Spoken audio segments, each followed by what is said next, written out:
Hello and welcome back to the Edain mod for the Battlefield 2 Rise of the Witch King expansion, and today we are looking at the roster for Angmar.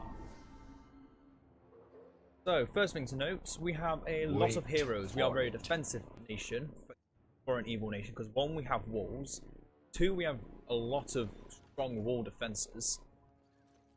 Three, our roster is probably the most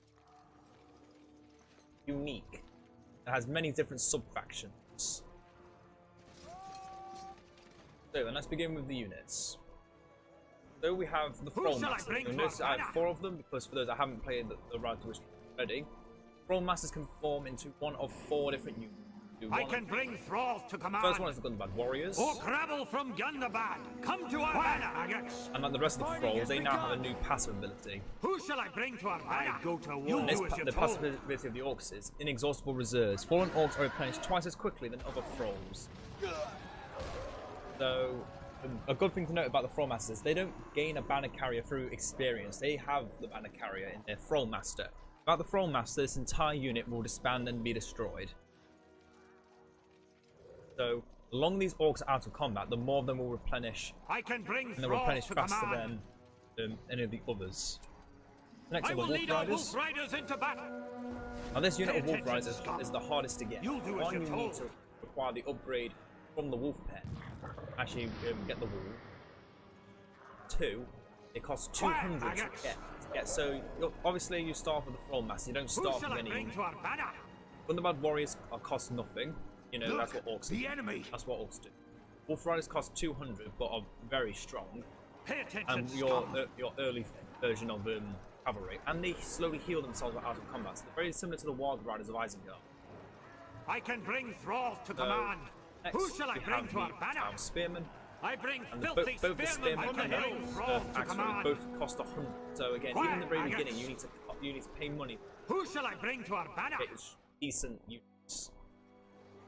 But with the Rudar Spearmen, Men of Kharndoom gain increased armor for every 15 nearby hillmen up to maximum of 35%, and the Men of Kharndoom are these 3 units. You'll do as you're told. So the more of them die for the so whenever the hillmen die or a horde of hillmen die, the Men of Kharndoom are emboldened by their acts and willing to die for the witch. Because the faction of Angmar is very self-sacrifice, very sadistic in that kind of way. I can bring thralls to command.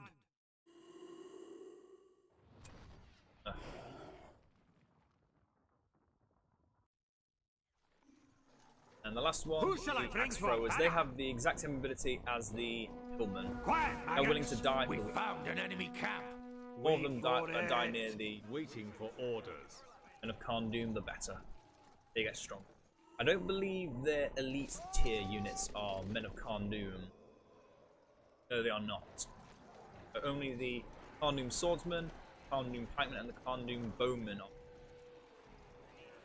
I may be wrong on that, but it's not really easy to tell by how they're named. And they keep bringing up more units, even though I specifically made it so they could not get through our heroes alone. Be ready for it. No, but the decades I killed more mortals like you than I can remember. And that is our early tip. That is our beginning units, and they cost from the barracks 200. So, cost 200 to get basic Orcs alone.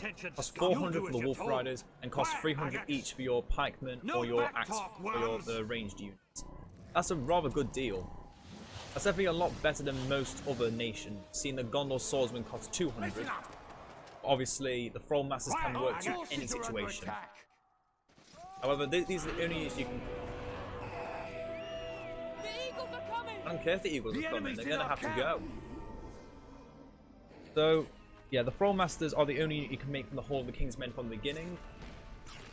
Similar to how it was in the beginning in BFME 2 Rise of the Witch King. No real difference there. They're gonna destroy my catapult, aren't they? So the next 3 units, once you reach level 2, and I'm just going to tell you how these units upgrade the blood is starting to spill very soon. But then once you reach level 2, you can get the Carnoom Swordsman, Pikeman, and Bowman. And they're just like any other generic units of a faction. They have your, you've got your Forge Blades, your Heavy Armor, and your Banner Carriers, just named differently to look more to the style of Angmar. That ice cold blue and the ice and dark iron arrows, the frost arrows, and that beautiful plate mail. Oh, it's beautiful. But you'll also notice they have special abilities. The Pikeman's ability is probably the strongest. Punish. The Spearmen throw 20% of all damage they suffer back at nearby enemies. Does not reflect elemental, magic, or hero damage. So heroes 1v1 are really good against the Pikemen. But things like archers are also stronger against them as well because that's range damage. But it also affects all nearby enemies. Doesn't just say at whatever enemy did it to them. It's to whatever enemy is nearby. Enemy troops are near. And they did. They destroyed my catapult. Make that again. And I do apologise for the lag. I've been trying to fix that, but unfortunately, a mod like this in a game as old as it is, you're gonna have a few laggy moments. So next, the Carnoom Swordsman. They have their duelists. The Carnoom Swordsman gain increased damage against elites and even more damage against heroic units. So they are your elite killers, and they are really good at their job. And finally, you've got your Dark Rangers, which have the focused barrage. The Carnoom archers shoot faster when staying longer on a position. After firing 2 consecutive volleys against without moving, the Carnoom archers gain double attack speed for all further attacks from the position. So they're better at defending, they're better when you're just holding a certain position. Having them on guard mode is a really good way to do that. And remembering their range. So that's all the units at middle tier. Then late tier we can get from all the King's Men is the Black Knights and the Shadow Guard. Can't show off the Black Knights yet. I can show off the Shadow Guard. Keen to tear down defenses. Their abilities are the Guardsman's Blade. With every attack, the Shadow Guard passively reduces the damage of all nearby enemies by 50% for 10 seconds. Kill off the guys that are destroying the base.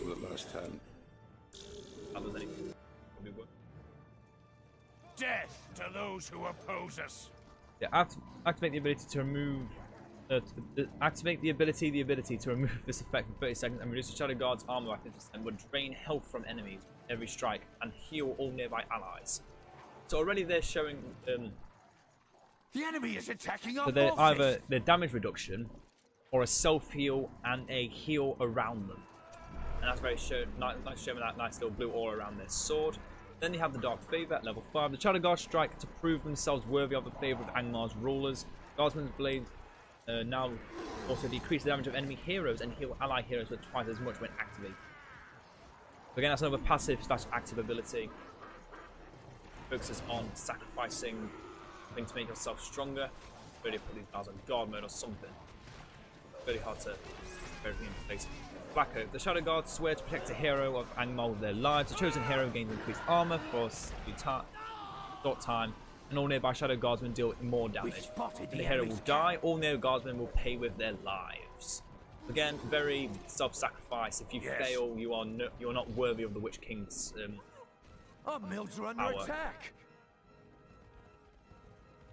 So the way to show off the Black Knights, you require the only way to make them is through this power, the Stronghold of the Iron Crown. The way to use this. Place it on a fortress. Fortress is Citadel. And it gets a nice little tower. Get that along gate and get a few more things. I'm not going to show off yet because I just want to show off the Black Knights. I'm still trying to deal with whatever this is. Many have given up their souls willingly for this gift. Enemy troops are near. So what units have we lost? We lost. Oh, rude up. 5 minutes to get back as well. So while we're waiting for the Black Knights, we'll show off the units from the Wolf Tamer's Pen. It's get the Werewolf and the Direwolf pack. Similar to bringing the horde together normal Direwolf, you can get spike collars, which allows them to move faster and deal more damage. Originally, I think it was pure damage, but obviously they changed it to awesome. But they also have another ability which can be activated. Once you do, they will not lose it. So this is Rabies. The dire wolves gain more damage but lose some armor. Obviously, sometimes it's worth it, sometimes it's not, depending on if you want to keep them alive or not. Normally, you want to give them as bad as that sounds, it works. Then they have a nice little We spotted enemy troops. blood dripping from their mouths, and they are now much deadlier than what you'd expect them to be. Ugh, keep annoying me. How is it when I'm calling them, they just suddenly manage to annoy me? And next, the werewolf, exactly like the werewolf of Gorfauer, or Tolin Gorhoff. Devour. Devour target enemy infantry to regenerate some health. However, this also gives the werewolf more damage and movement. I believe that was still the same as the ordinary Devour of the Tolin Gorhoff werewolf. So obviously it has 3 times less health. 3.5 times less health, which does make it seem weaker, but the fact you can get them very easily, actually. All you need is the spike collars, the wolf breeding, and the level 3 kennel, and you can get these for 90 command points and 1200, so they only cost 800 less. They have the same amount of command points, but are slightly weaker, but are a lot easier to get than those other werewolves. I can bring Thrall to command. Where I go, you'll do as you're told. So now we've got the last of our elites. Marching, sir. The Black Knights. Their ability is exactly the same. In fact, no, all of their abilities are exactly the same as the Guardsmen. Start with Guardsman Blades, which they can change to gain health and lose a bit of armor. Then there's the Dark Favor, where they heal ally heroes. And then when they must protect a hero with their lives or they will die. So that is all the units that come from the Hall of the King's Men, and that's everything from kennels. Get ready to build. Is there any easy way to stop this? Oh, heroes start moving down again. So then. Similar to the Elves of Imladris, we have a very unique unit in the Sorcerers. And they are exactly the same as they are in the Rise of the Witch King. But for those that don't know about them, they have 2 abilities to start with that are always guaranteed. Black Ice, target area is covered with ice for 20 seconds. Enemy units have minus 40% speed. You may think, how can you use it? Why does it say unit cost? I'll show you why. We found an enemy camp. Those acolytes around the sorcerer. Going? As long as the sorcerer's alive, those acolytes will continue to regenerate, and they are how he uses those abilities. And as you can see, they have a very short cooldown with that. The enemy's in our camp. The next is Spell Strength. Drains enemy units of strength, causing them to deal less damage, and allied units deal more damage around the sorcerer. I believe it's around the sorcerer, not just around the unit. It could be though. It very well could be. I've killed more mortals like you than I can remember. Around me. They will bleed. I'm ready for battle. Running. So next you can choose from 3 abilities, is what it normally is. However, it seems either this is a glitch or just it changes to all sorcerers, no matter what upgrade you get. As you upgrade the Temple of Twilight, you can get a different ability. At level 1, you can start by getting the Soul Freeze power. Level 4, you get the Well of Souls, and level 3, you get the Corpse Rain. We serve the Soul Freeze ability The enemy is attacking freezes all units. So it's similar to the Crystal Prison at the Sorcerers of Imladris, whatever they were called. The Scholars. You will be What's the down Sorcerers? in the dirt. I don't remember. The Soul Freeze ability is an AoE fades. Crystal Prison tech. Show it off now. Now all those units are freeze. Obviously it freezes our own units, but it can freeze enemies as well. And again, very short cooldown, if any cooldown at all. As long as you've got the acolytes, you can sacrifice them for using the ability. Next ability is the one that doesn't cost free, because Black Ice, Spell Strength, and Soul Freeze all cost 3. The Well of Souls costs 4, and Corpse Rain costs 5.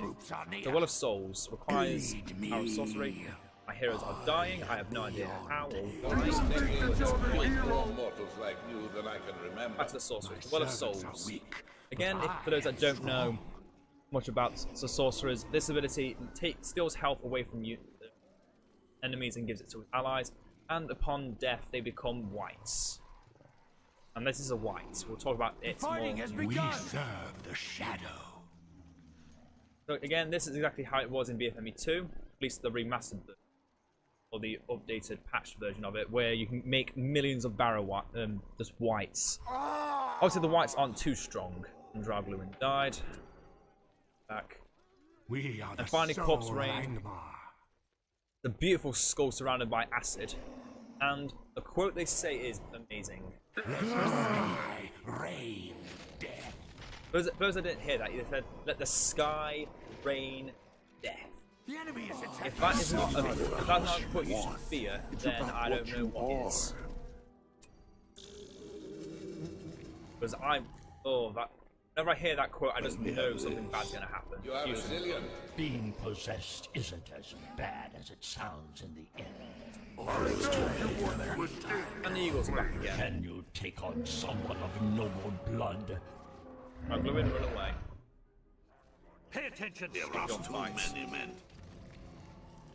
The enemy has reached our camp. Congratulations. Battle is Only joy. there was time for us to read them together.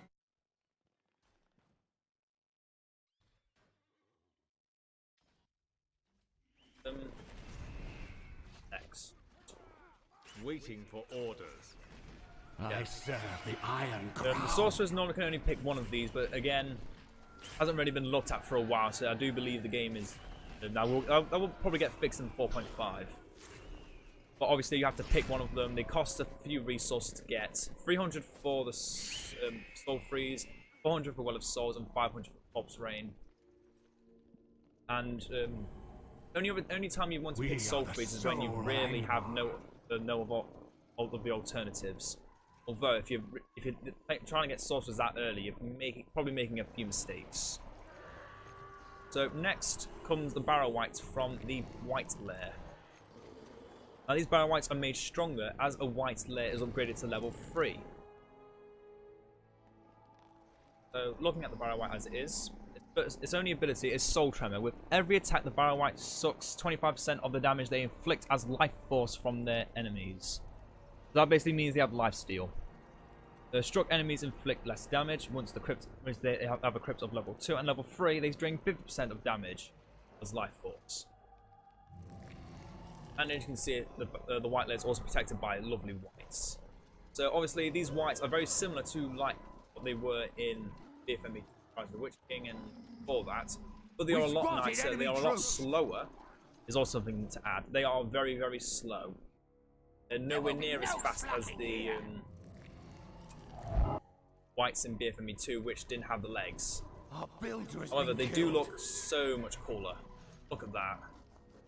And there's the purplish aura, the darkness spreading down it body. You can clearly tell this is a spirit that was long dead. Keep in line. And now we come to our siege equipment. Firstly, we have the battering ram, and then we have our stone thrower. In the future, there will be another a siege tower, and I believe what they're going to do is they're going to incorporate all three of these like a thrall master, and you can pick which one you prefer to use. I believe that's what they plan to do. Which I do believe if they do, it will be very cool because they make it very easy to choose whichever you want. I do know they're adding a siege tower into the future, and it's going to be exactly the same as the Mordor siege tower, literally no different, except the fact it looks different. So that is all of our units, wrapped in a nice little bow. Now we've come to look at the buildings. The Hall of the King's Men, same as it always has been. Darkheim 4, same as it's always been. Same as the Temple of Twilight. The Troll and Wolf Den, as you can see, is now called the Wolf Den because you can no longer recruit trolls. Trolls were considered too powerful, so they nerfed them to only recruit the wolves. But obviously, a way to compensate for that are the werewolves. Are under attack. Our builder is in danger. You'll do as you're told. And next we have our resource buildings. We have two choices: the smelter, which costs a lot of upgrades, and then the mill, which reduces the cost of wolves and werewolves, which is very good. Both of those options are very good options.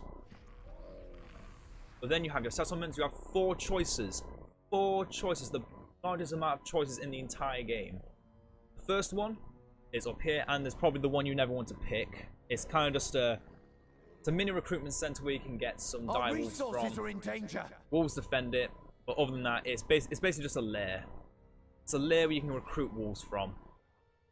If you needed something like that, then you probably need to think of something else. Probably think of something else to make instead. The other 3 options are a lot stronger. And this is about to get destroyed, so thank God I start talking about that first. So the second one is the Bio-White Lair. And again, this one, unlike the Wolf Den, can be upgraded to tier 2 and tier 3. But unlike our other 2 choices, the Hillman Camp or the Orc Camp, they are not upgraded by production, pantry, or defensive upgrades. You have separate choices. First one is Dazzling Veil, or a enlarged treasure chamber. There it is, enlarged grave chamber. It increases resource production by 25%, and allies in a wide range gain twice as much experience in battle. Or you can get the Dazzling Veil, which enemies near the barrows inflict less damage and are slowed. But then you can choose the enlarged treasure chamber, which allies in a wide radius gain resources from slain enemies. So you have a scavenger on an AoE. Yes, that's not as good. It's similar to having alerts, but not a mobile alerts. But it's still really strong to say it's also making decent money as well. The second option here is a, I can't remember what it's called, and it destroyed my Bio-White Lair that was here that had it. What it does is just a small, again, a small AoE They're attacking our mills. Fear and One of Gondor, whatever you want to call it. Which is pretty strong. It is pretty strong. Obviously, you have to choose that or the enlarged treasure chamber. And we'll get it to level 3. So, what is next on the agenda? Settlements. The other 2 settlements, the Hillman Village and the Orc Camp. Now, as I said, these can get the defensive measures, the pantries, or the resource increases as any other settlement or resource building can. But now here comes the fun part. These outpost buildings, the Bio-White Lair, the Orc Camp, and the Hillman Village, but not, I'll say this now, not the Wolf Den, or whatever it's called, Wolf Pit.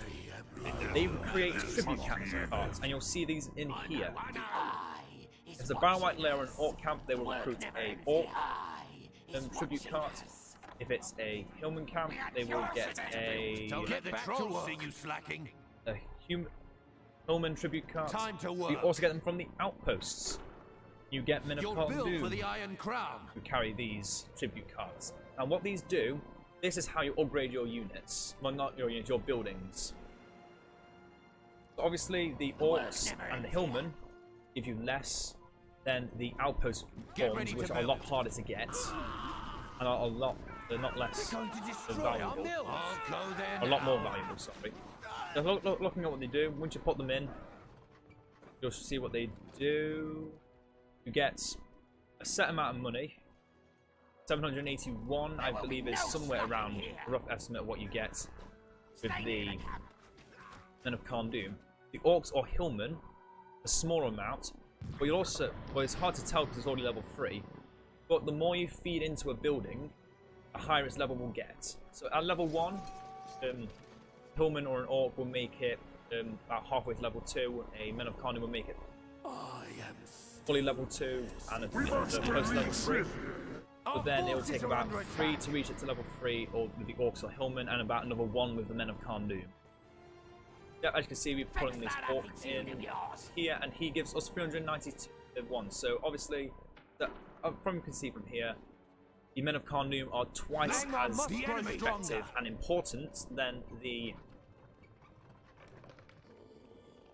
Orcs. And as you see, I believe it is a set value. It's just you never really notice it. I am no longer one of So yeah, that is how you get your upgrades. Down in the dirt.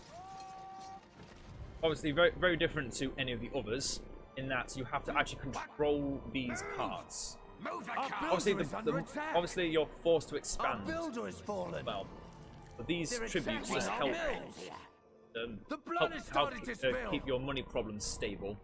are also dealing with any opponents that come your way. We spotted enemy troops. However, of course, they can be killed. I don't think just because they're tributes, your opponent will think less harshly upon them than anyone else. You'll still try to kill them off. And you have to try and protect them sometimes. They are they are as fragile as a builder would be in CF2. You do have to protect them every now and The again. enemy is attacking our forces. But more often than not, the AI will never focus them down unless it's the only thing in their area. And a player, I feel like a player would try and focus them down more than an AI would. Just because they know how important they are in the early game. Once you reach the late game, they're just ways to stable out and keep money stable. I think at that point they're making too much money to have to worry about them. I will end your life. Why is Dragloon so? The blood is starting to spill. I like this. The enemy is here. I bring over Side to death. Such beauty. I am no longer All No. that matters. I'm just about to get to Heroes 2. That's annoying. Well, while he's coming back, talk about the powers we've got already. So there's obviously our 3 starting powers have the Horn of Insert faction name, gives us damage and fear resistance. We have Blight, which spreads terrible plague at target enemy resource building, causing it to produce less resource and increase the production time of upgrades. So already that's a very The enemy powerful is attacking our ability. forces. Especially we cannot some resource buildings are more important than others because they're required to upgrade. Is this get the certain best upgrades. forces are under attack? Keep killing off my heroes. Why can't I just do?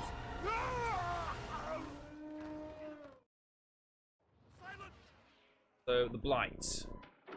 Quick way to understand what how best to use the Blight To direct is in the early game. Just send Dragluin in, have him look around. And very similar to Bill Fernie, like how he steals resources from other buildings. You just pop the Blight down, and now that building is rendered useless for a few minutes. And using this on somewhat on like a blacksmith, where they might be trying to get upgrades, or the farms of Rohan, which stops them from recruiting more. There are too many men. I believe it. He's dead already. The enemy's in our camp. These goddamn eagles. Our resources are in danger. Next time, we take more mortals like you than I Fighting can has remember. begun. Bullseyes just died.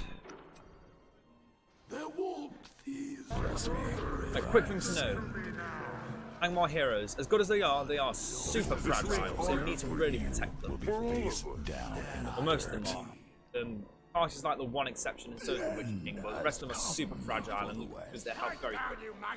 But always take care of them. time ago, Otherwise, they will just continue to die over and over. real power.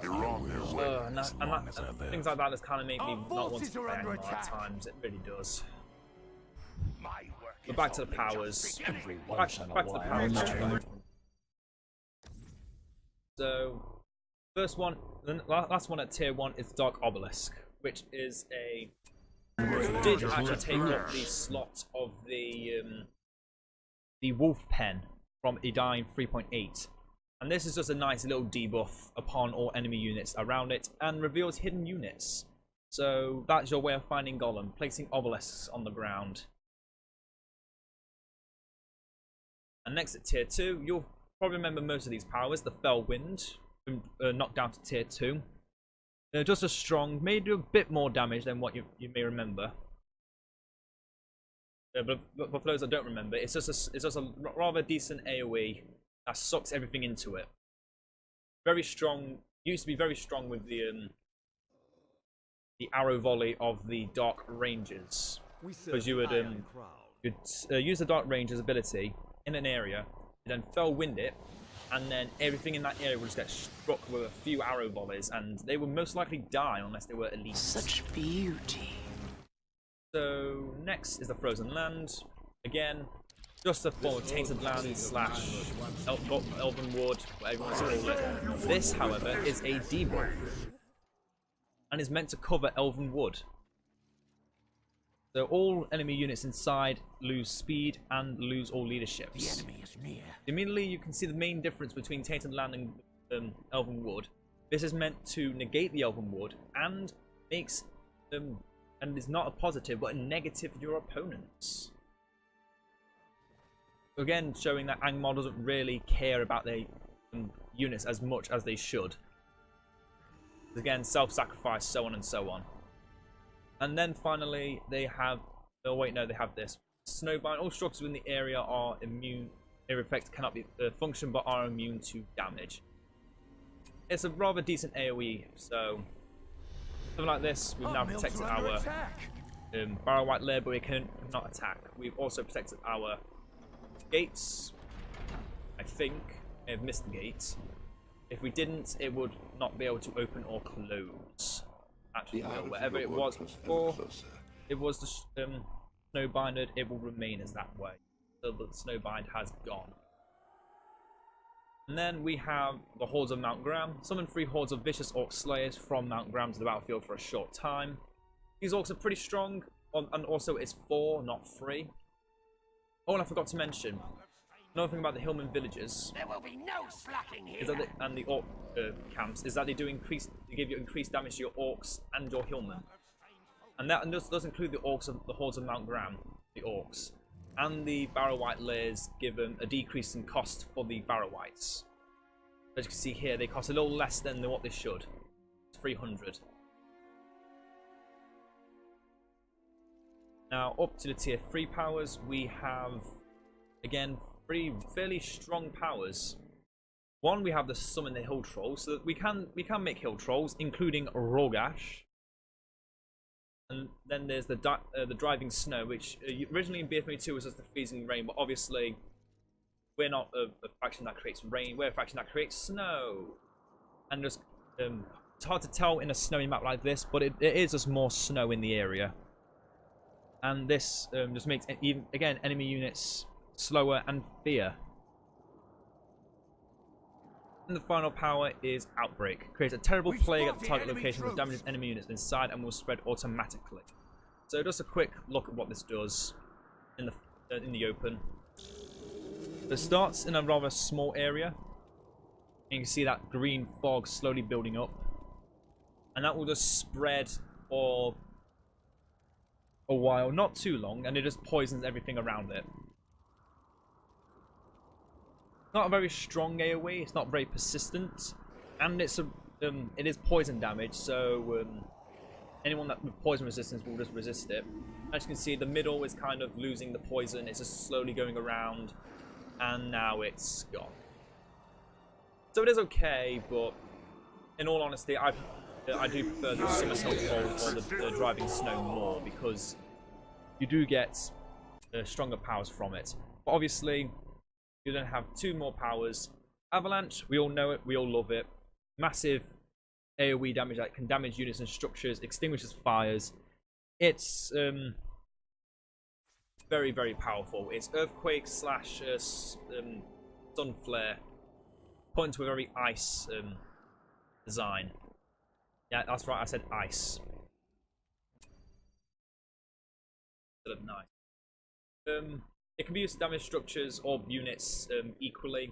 Very similar to the Fire of Isengard ability, although it doesn't focus on doing small amounts of damage to buildings and leaves them weakened. It's just, you throw it down, it does a lot of damage, and it's really, really effective. And your second power is your defensive option, the Stronghold of the Iron Crown. We've seen it, and what it does, it allows us to make our elite units. So our elite units are actually locked behind our tier 10 power. It's a bit unfortunate, but we also get the Shadow Guards before them, so it's not too bad. But our elite cavalry is locked behind a power, so we are very limited in our cavalry options. If we don't also get a beast pen, then we cannot make any cavalry. Obviously, similar to that sort of on my BFME, no, not BFME, my Total War campaign campaign for Angmar, you are very limited in your cavalry options.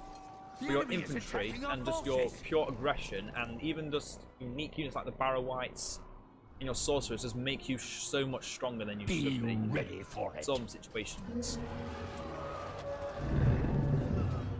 You'll also notice in your heroes, you have a lot of heroes.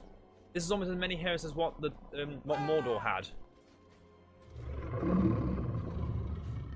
You are the ones I must say, your heroes are probably more. If it weren't for most of the heroes of Mordor being the same, then now you would have the most heroes in the game because they are the most unique.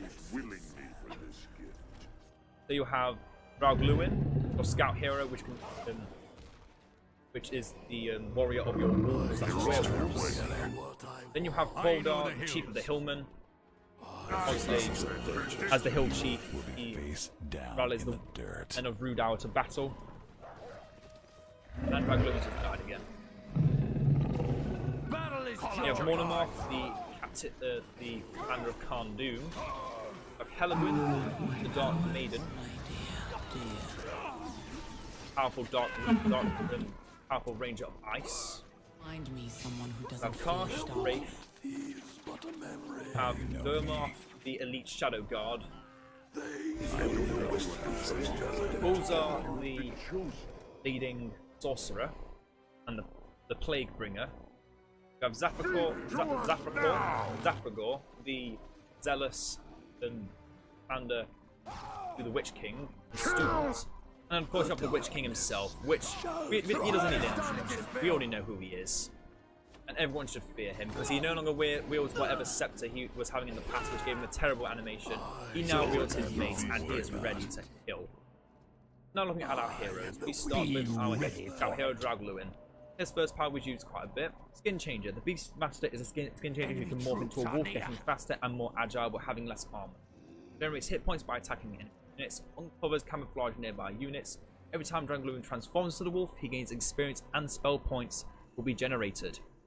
So not only is he gaining levels as he gets stronger, but he's unlocking your more powerful, or more useful powers as he does so. He is very strong and very versatile in the late game. His second ability, the Beastmaster.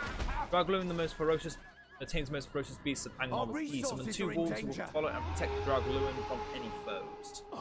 Now, these wolves are slightly stronger than direwolf pack units. About the same strength of a basic direwolf in the dirt. from a lair, or one of the direwolves that protects the lairs we can make. Every once in a Next while, power we my get at level 3, rage is Master let of the Hunt. loose. The Beastmaster can feel the weaknesses of enemies and can track their trail. 30 seconds, a chosen enemy unit or building gets revealed and gives the Beastmaster and his wolves more damage and armor if they are nearby. This only affects the wolves he can summon, not the dire wolves that you can make from theirs. As fun as that would be to have, that unfortunately is not to be. I'm ready for Next, he's got his battle step, which he can only use in his human form. Very similar to the dagger of the Noldor ability that Merry and Pippin have. However, it has to be on a selected unit, so it can't be anywhere. This attack deals double damage, his normal melee damage at his current level. If he hits the enemy in the back, he deals additional damage. Heroes are stunned for 2 seconds and cannot be used in beast form. Then his final ability changes on his form. When he's in human form, he has the Razor Crescents. Draugluin throws some razor-sharp crescents blades out in a circle of surrounding him, dealing damage to surrounding units as they blades fly away from and then back to Draugluin. Since we've already seen the other form of his power, but I will read the description to it later. Let's just show off what this is.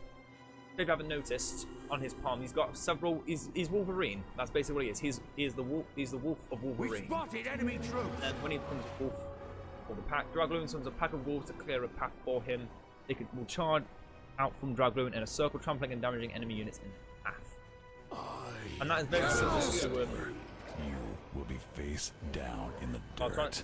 thinking what I was going to say, but The enemy is attacking our forces. oh yeah, it's the power that no longer exists. Called the Herd. Oh, it was called the Pack. I don't know. I keep forgetting these. But yeah, we've already seen it. It's just several wolves running around him that do exactly. Don't do as much damage as the basic presence, but do knock back enemies, which is important to note. That's our scout hero. Next we have Holder, and he is a structure breaker. His first power, Raider's Frenzy. Holder performs a mighty blow against a selected building. The armor of the building is reduced 30 seconds while walled out and all nearby froze. That's any of the units that can be created by the Troll Masters. That includes the Orcs, the Wolf Riders, the Pikemen, and the Axe Throwers. Not just the Rude Owl units. Next, Battle Rage. With each attack, Waldar grants nearby vassals increased damage. And what vassals are just the again the warriors from the Thralls. They are the vassals of the Troll Masters. Honor is for the weak. Next ability, Bloodlust. For 30 seconds, Waldars, Thralls and Waldars are directed to gain twice as much damage from his Battle Rage. Next, he has Summon Bone Breakers. Permanently summons a horde of Bone Breakers in the field. Now, this is the last units, and we can only show off once Waldar reaches a certain level, and these are beasts. Bone Breakers gain armor against defensive towers, in addition to the regular effects of Raider's Frenzy, and 50% more damage than other Thralls by Battle Rage and Bloodlust. The fighting has begun. He really make a very strong unit. So yeah, but, again, just showing Structure Breaker. These guys are meant to break down defensive structures. Obviously, aren't the strongest in melee. They're about comparable to a unit of the Warriors of Khan Doom, unupgraded. Such beauty. You swore! But other than that, his last power, which I think is very, very cool. Scorched Earth. Wildar tearing an enemy building down. The selected building is destroyed and a patch of scorched earth left behind, which is not cultivatable, and reduces the amount of resources of all resource buildings near. So not only is it stripping the it's basically an AoE blight around all nearby resource buildings, but it's an insta-destroy building. Very similar to Morgamir's ability from BFME 2 Rise of the Witch King. Also, these guys self-heal themselves. I serve the Witch King now. Yeah, Holdar's level 10 ability is very different to what he had in the past, and makes him so much more effective in the late game. You'll notice even in the weaker heroes, they have very powerful late game abilities. So next is Helligrim. If you didn't also notice, from those quotes are the attacking our forces. I can't remember her name now. But if you watch Snow White and the Huntsman, it's basically just her. The evil sister, or whatever she's called. I don't remember what. I think she's called the evil. That is none of your concern. She has 3 different forms of her attacks. So very similar to Edain from we are under attack. the Age of the Ring mod. Instead, she has 3 different forms of arrows. She has her ice arrows, which does more damage against, which allows her to attack walls and fortress expansions, and reduces the damage of production and the production of buildings by 50% for 5 seconds. So again, very similar to Qualdar's ability to reduce the ability of buildings. She can just snipe a building down from very far away, but it does deal a little bit less damage. Something to note. And there is no visual indication that she is using this form. Or any of her forms. It's just you need to try and remember which she's using. Obviously, her main form is her steel arrows. These are just her basic arrows, do no special effects. Then her freezing arrows slow down enemy units. Again, on the emphasis of slowing units, very similar to Ered Luin. The form of which Helligrim uses her arrows in isn't exactly important. It's just something that you may or may not want to notice from time to time. It can be very influential which form she's using, but obviously I just prefer using the steel arrows. It's a lot easier. And we come to her abilities. Also, you'll notice most of her abilities look like the I can't remember what game is from now. League of Legends. I can't remember the character's name. Ash, I think. The ice archer. So yeah, she first ability, multi-shot. Helligrim shoots a salve of arrows, freezing arrows slow. Additional amount. Ignore what Gift of Winter says there. We'll go into that soon. Basically, if you have ice arrows or your freezing arrows on, you're slowing your enemies or applying the debuff. Obviously, your ice arrows weaken buildings, so you want to be using more shot on buildings. Freezing arrows focus on dealing damage to units. For steel arrows, in this form, it's just a very strong version of Legolas's rain of arrows, but only used once. One volley. It's not using several volleys. So next, the second ability is Frost Arrow Rain. Helagwyn orders a barrage of frost arrows on the target area. Enemy units and monsters in the area are frozen solid for 10 seconds. Heroes are slow by 50% and buildings are disabled and cannot attack for 30 seconds. That's really strong. But we all also know it does not say anything about siege equipment, so you can't use it against siege equipment. You can't stop a catapult from breaking down your walls for a few seconds. But the fact you can disable buildings for 30 seconds is ridiculous.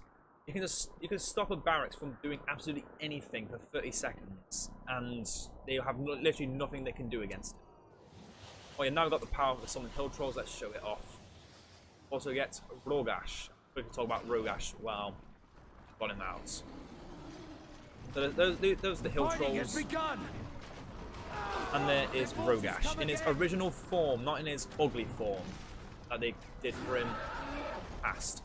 Obviously, his because he's on the time, he only has 3 powers. He doesn't have a level. Dominate Troll, Battle Cry, which is not his Rage of the North ability, so he doesn't give a buff. He doesn't have a buff anymore. Just makes enemies. And then obviously his signature ability, Catch Rogash. Basically, used to say what it named when he did it, but obviously he's just got his troll approach now. He's just roaring. Very, very boring. Roaring is boring. Will be face down. One of you has ventured into the dark. Ice Barrier, which I believe is another cool power of Angmar.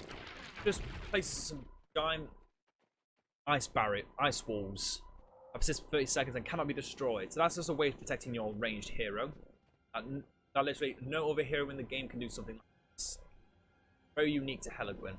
Next, Whispers of the Northwind. Helagwyn gains triple. I said it's meant to be triple, but there's a H in there. Triple vision range and moves faster. And while moving, she's behind a trail of snow that slows enemies. You can see that's like the slow behind her. She moves, and you can see most of the map because of Helagwyn. Gonna play some obelisks. Try and find Gollum because we still got to find him. I saw him in the very beginning, but obviously I had to just ignore him from there because it's too early to get the witch. You can see it better on here. There's a nice trail of ice, and any unit that tries to follow her, very similar to the oil. It's just that anything that moves over it, instead of getting burnt, will just get slowed down. And the final power is a passive, the Gift of Winter. Helagwyn's freezing arrows now slow 50% more. The effect of ice arrows against buildings now lasts for 15 seconds. Also improves the effects of multi-shots. Damage bonus by frozen arrows and ice arrow ammunition is doubled for all units of Angmar. That's very, very strong. Oh, that's not only a bonus to her, it's a bonus to all of her dark rangers. Our builder has fallen. That's really good. Really good. And that was a hero my guys just killed. Put on them. Put on them. So that is Helagwyn. She's very, very strong. And she's only 1400 from the get-go. Obviously, she's very weak. A one-on-one against other heroes. I will note her multi-shot does fire off a set number of arrows. And if you're only using it against like a hero, all of those shots will hit that one hero. So you can hit them with like 20 arrows at once. And that will hurt a lot. And this is why you have the steel arrows. The ice arrows and the freezing arrows don't really stop heroes much. So she's very decent. I do recommend getting her up. But unlike other ranged heroes, she is not a DPS hero. She is a she's a very utility focused hero. It does have her weaknesses and her strengths. So next on the list, strength would be Karsh. Though I think honestly Karsh is probably the strongest hero in the game. Nah, I'm kidding. Obviously he's not, but in my opinion, he's one of my favourites. The enemy is attacking our forces. His first ability, Chill Soul. Karsh drains 20% of all damage he deals with life force. So very similar to his starting ability. Is exactly the same as the Barrow White's starting ability. But it also has other effects. His attack reduces the damage of enemies in the vicinity by 30%. 20 seconds. So it's not just a passive anymore. He has to actually attack for his this effect to work. And when Karsh is killed, he will rise again with 25% of his health and has to be killed a second time in the next 25 seconds or he will remain on the battlefield. So as long as you keep him alive, after 25 seconds of him technically dying, he'll gain his 25% of his health back. And he will never die. That makes him very versatile. We must fight them off again. Second ability is Shadow Step. Originally this was a level 7 power, but what had an infinite range. In this form, it is a rather short range. Actually, no, it's about on here is about half the screen. Fully zoomed in, it's the entire screen, so it is quite. But it's not just a teleport anymore. It's also a paralyzing. It's also a fear ability upon whatever you reach. Which is also very strong. So next he has entrance to the crypt. Now, I forgot to mention this, but the Barrow White layers, you can actually send in Barrow Whites and Karsh into them, and this is where you can also send them into. But this also gives a bonus to Karsh and his Barrow Whites, and it's shown on here. Karsh and nearby Whites gain increased damage, and that damage is also. And because of that is a damage bonus, that extra damage is brought out in life force as well. Then he has Voice of the Barrow White. Enemies in the vicinity of a selected crypt, Barrow White, or tomb will gain minus 50% damage for 10 seconds. So it's just a quick reminder. This is the lair. This is the Barrow, and this is the crypt. We've seen the enemy. That's another hero. Okay, am I saying that correctly? Oh wait, wrong one. Crypt, Barrow, or tomb. I think that counts as the tomb. Battle is joined. And as you can see, it does start off at level 1. So if I were to send in a builder, I'll show this off. Send in this guy. This will gain some experience. Obviously, the builders do get wrapped up in certain. Agwin, do not die. You will be like rewarded handsomely. So his final ability is very similar to what he had in the past. Because originally, back in the day, his passive ability got stronger the longer he was on. He was left on the higher his level is, his passive used to just do an AoE poison effect. And if he hit level 10, he could kill off almost any unit with that AoE in a few seconds if they weren't already dead from his attacks. This Sulphur ability, the Whispering Dread of Angmar steadily withdraws a light of life of his victims. Enemy units nearby are permanently damaged and transfuse their health to Karsh. So AoE lifesteal. Very similar to most MOBAs that people will probably have played in the past. But obviously, an AoE like that, I think it has a drawback. And that only kind of drawback is that he is slowed by 50 seconds while this is still in effect. These goddamn eagles. Ugh. It does show you what it looks like. Sends his arms in the air like it just doesn't care. Giant purple mist, and that remains around Karsh, stealing the life force of anyone around him. The best time to use this is after he has technically died. Oh, for goodness sake, hello, go in. Yeah, this is what you would have done in BFME 2. So arrow volleyed. I've lived. And then you would have sent down the Bellwind, trap everyone in there. I am no longer what I was. Attacking you and so you can escape. Oh. How many times have Draglewin died now? 5. I can't even count. I can't be bothered to count. Of them all. Find me someone. Wait, let's show off the multi-shot ability. Very nice. Enemy is attacking our forces.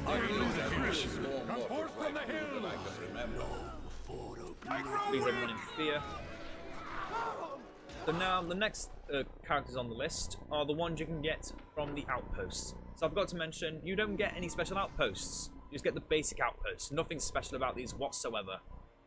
Other than that, the center can get upgraded. And 2 choices to get, and I've got both of them here. You've got the Tower of Sorcery and the Garrison Tower. And once you get one of these upgrades, you can get one of these 2 heroes, Angmar or Gulzar. Guess which one comes from which? Sorcerer comes from the Sorcerer's Tower, obviously, and the Lord of the... I already forgot the names. The Lord of the Men of Kharnum comes from the Garrison Tower. So we'll look at Gulzar first, because I believe he is probably the weakest of the 2. Although, to be honest, Monomorph isn't exactly holding any candles up. Gulzar is a very powerful ranged attacker with a very cool looking attack. Our forces have spotted the enemy. His first ability, Plague Bringers. Summons a group of his acolytes carrying a terrible plague. Any units who come near the plague bearers will suffer poison damage. Obviously these can't attack, it's just...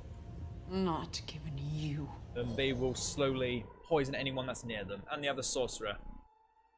Just to have them show they are acolytes. Congratulations. Second ability, Gulzar releases the plague held in his acolytes, map wide, in a deadly explosion, dealing heavy poison damage to any units near the plague bringers. So, does this, he kills them, and it's very similar in strength to the outbreak ability, but slightly weaker because this is a power.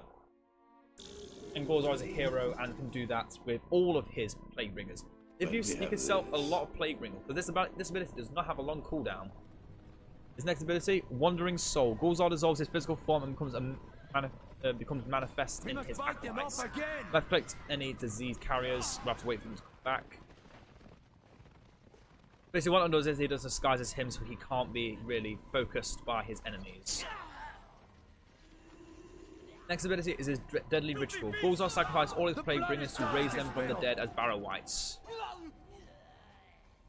Again, that's a very powerful ability. You can just have all your plague bringers ready, either have them explode in AoE or make Barrow-wights. Again, very focused on self-sacrifice. And look how quickly Monomorph is dying. He's not even running away, and he's dying quickly. He needs to be made stronger. Check their pockets. We're on the move. The hills rise wild. And hold on, just died again. They need to make. They either need to make these heroes more reliable, have more armor, or just not die. They die too easily. Compared to like even the Nazgul. I mean, obviously the Nazgul are hard to kill, but still, this is still stupid. This is still stupid levels and very easy to kill. Say he has 5,000 health. He's being brought down as if he only has 1,000. That's too stupid. We've got to live longer than that. Attacking our forces. Back to Gulzar. Steal ability. Gulzar uses his magical knowledge to steal the ability of an enemy hero. It does not work on hobbits and summoned heroes. So obviously this power is not exactly used often. Oh wait, what? Oh, I see what it does. It's an escape. It's an escape or an engage. The enemy's return. Where you teleport to your plague bringers. So obviously you need your plague bringers to live. Then that kind of ability. Isn't there We will yet? retake our homeland. It is. Okay, that's definitely a lot better than I thought it was. But yeah, his steal ability is very, very. I don't even know what kind of ability he steals. Problem. So this ability is very niche. It sounds cool. It probably is if you can understand it, but it does sound stupid. It sounds incredibly stupid. You don't even know what power it is. So yeah, Gulzar, okay hero, but if you're going to choose one of the 2, I do recommend Monomorph, even though I've been bad talking him through all of this. So let's have a look at his passive ability first. Monomorph draws strength from his soldiers, gaining increased damage the more men of Kharnum are nearby. So at least, even just having 5 near him gives him increased damage. But if you can have at least 45 around him, he gets double the damage he has. His next ability, Dark Brand. Monomorph brands a battalion of men of Kharndoom, draining their strength to empower others. The afflicted battalion loses some armor, but all men of Kharndoom instantly deal more damage. And this unit can be sacrificed and restore Monomorph to full health. So again, the focus on self-sacrifice. Monomorph thrives on being able to kill, willingly killing his own men. He and others can fight stronger. Obviously, he is a human, unlike what Morgamir was in BFME 2, which is meant to be a Nazgul. Terrible design idea. His Blood and Iron ability. For a short time, Monomorph's attacks unleash a torrent of blood, damaging all nearby enemies. This damage is increased by lust for power. Every strike also harms nearby men of Kharndoom. Again, showing even though he's made stronger with some abilities, he's also weakening his own men. There's something important to note. And just a quick look at what that does. He gets a nice little aura around him. Then is the Edict of Kharndoom. Monomorph manages the Dark Dunedain, efficiently organizing them for war. Targeted Hall of Warriors can permanently recruit all Dark Dunedain units for less resources except the Black Guard, because he does not manage the Black Guard. That is Durmarth's work. How many? Yep, the Kharndoom swordsmen, pikemen, and archers can cost 25% less just by Monomorph using the Edict. Level 7 ability. And finally, Cruel Assault. Monomorph marshals his men, entire remaining strength for a final attack. Our units in target area gain triple damage. More movement speed, are invulnerable for 30 seconds. When it's inspired, they will die, perish. They will die in 30 seconds in a very, very sad fashion. Master commanded. Yeah, so again, he makes his men stronger. How many? I mean, he makes himself stronger because of his the more men are around him, but he also doesn't care of their existence. He only uses them as tools for his own work, and that is Angmar in a nutshell. Sacrifice and not caring about a single thing about what your men think. Very opposite of a faction like Enlargers, where every Only my parts can cause the higher race to flourish again. Next is Durmarth, the third strongest hero of our nation, and is a multi-class hero in the fact that he can change his stance, and that changes some of his powers. So he has, as you can see in his Guardsman stance, he has a shield. In his Enforcer stance, he has a dagger. As long as I live. So let's have a quick look at his Guardsman abilities. Oath of the Guardsman. Durmarth vows to protect a chosen hero, granting them increased armor. Durmarth can protect heroes better when he is on a higher level. So very similar to the ability of the Black Guards and the Dark Riders. He can protect heroes. He and the Black Guard are meant to protect your heroes from other heroes. Very imposing. And it's that strength that makes him fight Stay out of my way. but also you need to manage that the multi-class as well. I don't know what's poisoning these guys, but I like it. I like it. I know it's not harsh. It could be Gulzar. Or it could be someone else. I don't know. But looking at his next ability, Durmarth's Custody. The nearby ally heroes in the target area will be stealthed for 30 seconds. That does not include himself. No, it does not. So all these heroes are now stealth, but not Durmarth. Now I have the last of it. How do we get Avalanche and fill it off very short? I didn't mean to move everyone. Yeah. That was a mistake. I am no longer. As long as I live. I have no idea what's causing this poison, but it's very cool. That's what I'm going to say. The enemy is attacking our forces. That was I. Call out your guard. Need a breather. Durmarth. Then he has Shadow Protection. Durmarth gets increased damage for 30 seconds, but his attack will reduce the damage of all nearby heroes. For its effects, Durmarth cannot toggle to Enforcer. So this is a anti-hero effect, which weakens enemy heroes for a low cost in his own health, which could his own damage, which of course makes other heroes stronger in effect in 1v1s against others. The fighting has begun. And his final ability, Command of the Guardsman. Add Durmarth's command several Black Guards protect hero of Angmar, attacking enemies that come near and deal especially excellent damage to enemy heroes. So that's the defensive options here. Now let's have a look at his Enforcer form. Don't be late. Very few changes. 9, except for Blade of the Enforcer. Dermoth releases the terrible power of his cursed blade on a target enemy hero, dealing massive damage. The more enemies in the blade are slain, the more powerful it will become.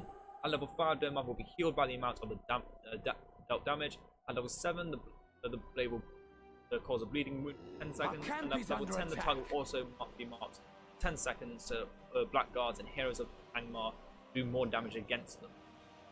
So again, very focused on either being able to harass enemy heroes or protect your own. And then Dermoth's verdict. Executes an enemy hero for the Iron Crown. Dermoth will become stealth for 10 seconds, and if he attacks an enemy hero in that time, the ability will activate and enemy heroes boost percent armor for 30 seconds. So very different to the other ability which stealths your heroes. So escape tool, gauge, and very powerful damaging tool. Then there's shadow attacks, gets less armor, but his attacks reduce the armor of all nearby heroes instead of reducing damage. So again, very different compared to his guardsman stance. It again depends on the situation. Very similar to micromanaging with the dwarves of the Blue Mountains, or the form changes of. Oh wait, no, not that like that. Cool. But yeah, yeah, that's basically it. He loses either armor, reduce the enemy armors of the heroes, or reduces his own damage to reduce the damage of other enemy heroes. And then his command of the Enforcer will attack instead beset an enemy hero. So if you're trying to harass an enemy hero down, you want to be in your Enforcer stance. If you're trying to defend your heroes, you also notice that he gets his armor. The enemy is here! And he can get some guardsmen to protect a hero. Apparently by stabbing them. We will have our revenge! Oh, and they have awesome quotes as well. So, the last two heroes. First one is probably my favourite of them. Angmar, because just because of how awesome he is. And the fact that his what he does is unique to only him. No other hero activates his abilities like he does. The Warrior Mage. Zaphrakor is a deadly servant of the Iron Crown who has mastered both sword and sorcery. He uses his own life force instead of acolytes to cast his magic. As he is more damaged, he begins to go berserk with bloodlust, becoming more deadly with sword and less with magic. When below 50% health, he gains increased sword damage, but magic deals less damage and costs less health. And when he reaches below 25% health, he does double sword damage, and gains a lot of armor. But his magic costs no life, and deals no damage. So you have to always keep an eye on his health bar. Once it reaches half, you realise your sorcery can't do as much as it used to, and you have to focus. You do rely more on your sword. So obviously, the best thing to do with Zaphrakor is to use your strong powers to the point where you're starting to lose a lot of health. Then once you reach 50% health, you just go one-on-one with most heroes, and you will most likely win. So his first power, Devastating Strike, costs 10% of Zaphrakor's maximum life points. Zaphrakor lets dark magic course through his blade and aims a devastating sweeping attack at an enemy. Target foe will be knocked down and damaged, and surrounding foes will be knocked back and damaged by magic. So that's how quick look what this does.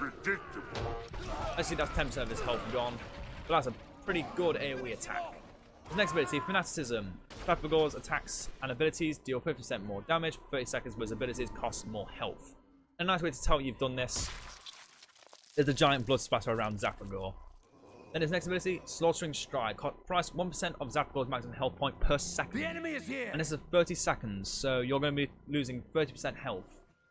Zaphrakor inexhaustibly clears his way through the enemy ranks. He moves 20% faster for 30 seconds, sweeping enemies out of his way. So very similar to Shield Bash, but a lot cooler. This is not about what obviously you have to wait for it to fully charge up, which is a weakness. And it does damage enemies as well as allies, I'm very certain. It does do damage to My lord. The enemy's in our Mornemont, camp. I'm very certain. Everything I've done, I did to survive. As you see, Zaphrakor's health is really going down. Now that he's reached a certain amount of health, yep, we're sending him through. This attack is not meant to do damage, but again, this is because of his lower health. You can also note his sword has changed in rune colour from blue to purple, and it goes to, I believe, to a full red. Reaches a low enough health. And then finally, his last ability, Raging Anger. It costs 50% of his maximum health. We are under attack. His anger becomes manifest as a terrifying shockwave of ice and shadows, which is heavily damaging and throws back surrounding units in a wide radius and imprison enemy heroes in a wall of ice for a short time. And this power doesn't only sound cool, but looks cool. Look at that. And he is at 0 health right now. He can. Let's quick notes. He can never kill himself on his powers. He'll only reduce his health to 1. And you can see that's a nice crimson red. And obviously he is a lot stronger because of what little health he has left. And that's what makes me love Zapagor so much. He is such a beast. He is never to be underestimated for his strengths or his weaknesses.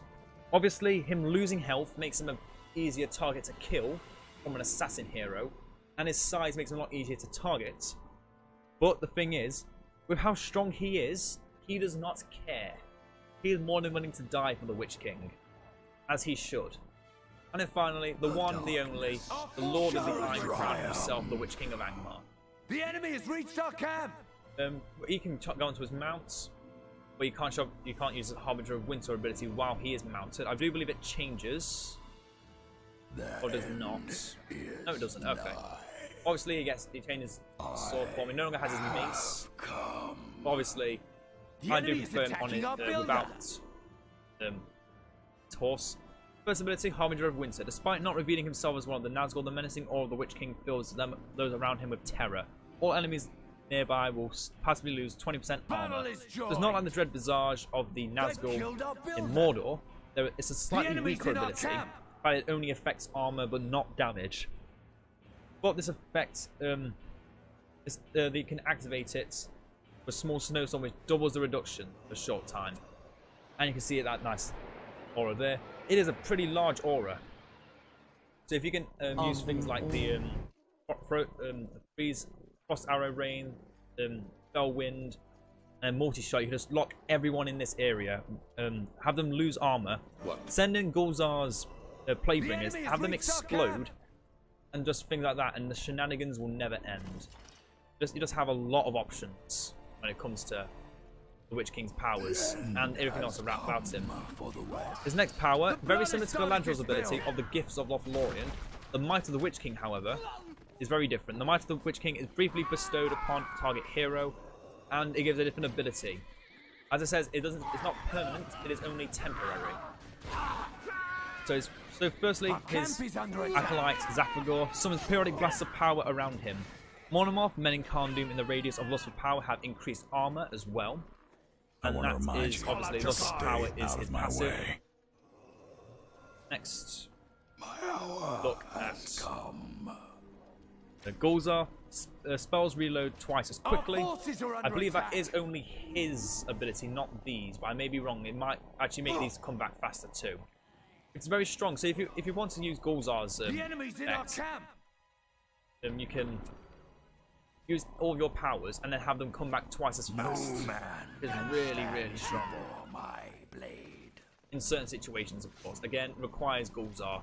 So obviously, I do prefer Monomorph, but if you can get Gulzar out and that spell reduction, you're going to be winning some good battles with those in session avalanches. Just have the gods deal with The enemy is who's next on the list? Dermoth. Flaming Enforcer deals double damage, so you'll notice it doesn't affect his only affects his Enforcer form, not his Guardsman form. You only want to use this when you want to do an Assassinate ability. Dragluin, he becomes a massive wolf beast, which means he becomes the form of a werewolf. And Boldar gains improved attributes for a short time. And Karsh will heal for 75% of the damage he deals. And Helagwin's arrows pierce enemies. I don't know how that will work, but I'm very tempted to learn in the future. But of course, the one I prefer is the one with Zapagor, which does this epic thing. Never played Edain or never seen it Edain. I recommend doing this at least once. Because look at this. Look at this. Wait for it. There we go. Look at that. And that's very similar to the strength of the lightning bolts that came from Gorhok in the Mordor overview. Obviously, look very snowy and beautiful. Next is Soul Disturbance. The Witch King touches the soul of an enemy hero, whereby his special abilities get set to just use. Obviously, the problem with this is you don't ever know when a hero is about to use their powers or if they have used them or not. But the good thing to use this on is heroes that use their powers a lot. So the wizard, Saruman. I'm ready for Oh my god, I hate these eagles so very much right now. Not just because of the fact they're killing Dragluin again. All shall kneel. So the best time to use this is on heroes that have powers that are very important to use in quick succession. So again, Saruman, Gandalf. I can't think of many others on the top of my head. Sauron, I guess, would be a okay choice. But yeah, you only want to use this on very select heroes. Not every hero you see you want to use this on. Because most heroes have passive abilities, or just most of their abilities are crap. Next, the Life Drinking Blade, which is not like this to begin with. It is something before Soul Disturbance. It does actually come before Soul Disturbance, but it is in a weaker state. In this form, the Witch King wields his terrible Life Drinking Blade. This blade heavily poisons an enemy if it strikes, reducing their damage by 30%. Will bleed. And that's a nice purple as well. And it's an AoE, look, beautiful AoE as well. Because I can't be bothered to wait for trying to find the ring, I'm just going to go straight into this. I'm sure we'll get to show off the ring hero of the Witch King eventually. But the only thing that changes, I'll just say it now. Only ring heroes can pick up the one ring. Once the Witch King receives the one ring, several effects will become active immediately. All enemy resource production and unit training will be slowed by 25%, and all enemies will have reduced speed while the Witch King has the ring. The Witch King probably, I believe, is the only ring hero, except for the Fellowship, that when they get the ring, they get passive abilities that don't actually change what they do. I believe the Witch King's abilities do not change in the slightest. They may get improved effects, but other than that, that is it. He still remains being able to ride his horse. That's as Harbinger of Winter. He has admired the Witch King. He has a Soul Disturbance and his Life Drinking Blade. But all that. But the main thing is, if you get it in at the right opportunity, you're weakening your opponent by a massive amount. It's very similar to how when Boromir died, he stopped everything from working. Except this is a permanent ability. As long as the Witch King has the ring, he will constantly prevent anyone from being able to do anything in a quick, successful manner. And this is very, very strong. It is always so strong. See, we now have touched on some of the powers of our heroes. Let's show off what happens when Holdor gets pissed and decides to destroy an entire building with only one power. And full health barracks, goodbye.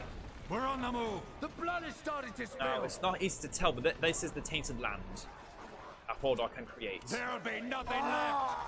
Dragluin died again, not surprising. Give it look in the ice arrows. And let's nullify these two buildings. Such beauty. Although obviously you don't want to nullify those buildings, you want to try and nullify important buildings. But as you can see, there's a nice little ice design over there. And this is what happens when Holdar uses his Raiders Frenzy, so you can obviously tell what buildings get focused down the most. What else can you show off? Yeah. Buildings are being Stay attacked. out of my way. Guards up again. There's chaos out there. Bloody ritual. Let's make some more Nothing whites. can stop us. Oh, they die and they come back. Again, only on a timer. Where are my sorcerers? I believe I had some, right? Or did they die? God damn it, they killed my sorcerers. If I can even show them off. They have no hope. Again, let's activate Life Drinker Blade. Harbinger of Winter. Angmar is a very fun faction to play as, and their heroes are very, very fun to look at. Because unlike other nations, all these heroes perform a certain role and buff certain units. or around them, and just give them bonuses, or you can just tell just by how they look and how they act that they work well. I mean, Holdart effectively helps all the trolls. Thermarth is just another guardsman. Karsh is actually helps the Wraiths with his crypts. Dafragor is the only hero that doesn't actually have any units assigned to his position, and yeah, because he is sending the second command to the Witch King. Monomarth is the Men of Kharndoom. Gulzar is the Sorcerers. Dragluin are the Wolves and Werewolves. Helagrin is the Dark Rangers. Hope you all enjoyed this. I'm starting to slack about that a bit on these overviews. Unfortunately, not that I've lost enthusiasm for them. It's just I want to try and get them done as quickly as possible. And it's taken me, as you can see there, this together was 2 hours. I feel like at least an hour was a setup. I don't actually know. Sad part about this. I do hope you all enjoyed. The last overview will be not Angmar, Arnor. It will be a very quick overview, quicker than the others, because most of their attributes are the same as Gondor, and some attributes are the same as in Ladris. But I hope you all enjoyed, and I will see you all next time. Farewell.